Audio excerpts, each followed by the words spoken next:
ఆలీ అనే యాక్టర్ ఉన్నారు కదా, ఆయన నేను వైజాగ్లో షూటింగ్ జరుగుతుంది, చెట్ల కింద కూర్చున్నాం, వచ్చి ఏదో మాట్లాడుతున్నాడు అక్కడ ఆర్టిస్ట్, లేడీ ఆర్టిస్ట్ తోటి. ఏ భాష ఏం మాట్లాడుతున్నావు అన్న. మలయాళమా అన్న.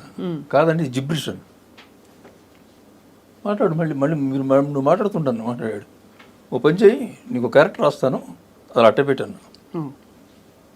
అయిపోయిన తర్వాత రాజేంద్ర గజేంద్ర సినిమా చేస్తున్నప్పుడు నాకు ఇది ఫ్లాష్ అయింది.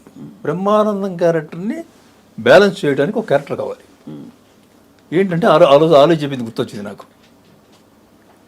గుర్తొచ్చి వెంటనే కృష్ణారెడ్డి గారికి ఫోన్ చేసి సరే బ్రహ్మానందం పక్కన ఒక క్యారెక్టర్ అనుకున్నాను కదా, మనం చెప్పే కదా మీకు, ఆ క్యారెక్టర్కి ఆలీని పెట్టుకుందాం, మా ఇంటి దగ్గరే ఉన్నాడు, ఇప్పుడు అతను పంపిస్తున్నాం దగ్గరికి, బుక్ చేసేయండి, బ్రహ్మానందం గారి డేట్స్ తీసుకోండి అన్న.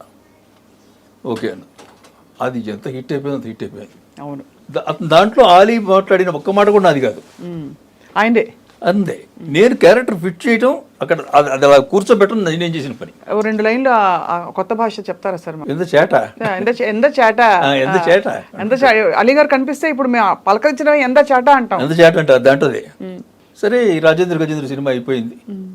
అప్పట్లో ఇంత విరివిగా మీకు ఈ VHS క్యాసెట్లు ఇవి వచ్చేవి కాదు, కొంతమంది దగ్గరే ఉండేవి, అంటే మా దగ్గర ఉండేవి. అవును. డైరెక్టర్ల దగ్గర, ప్రొడ్యూసర్ దగ్గర.